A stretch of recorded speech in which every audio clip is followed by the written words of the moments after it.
P K. ഫിറോസിനെതിരെ അന്വേഷണം ആവശ്യപ്പെട്ട് പരാതി നൽകുമെന്ന് കെ.ടി. ജലീൽ എം.എൽ.എ.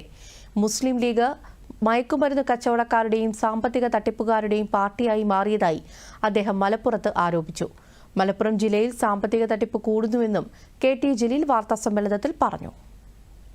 സമീപകാലത്തായിട്ട് മുസ്ലിം ലീഗിന്റെ മഹാരഥന്മാരായിട്ടുള്ള നേതാക്കന്മാരുടെ വഴിയിൽ നിന്ന് ലീഗ് മാറി സഞ്ചരിക്കുന്നു എന്നുള്ളതിന്റെ നിരവധി തെളിവുകൾ പുറത്തു വന്നിട്ടുണ്ട്.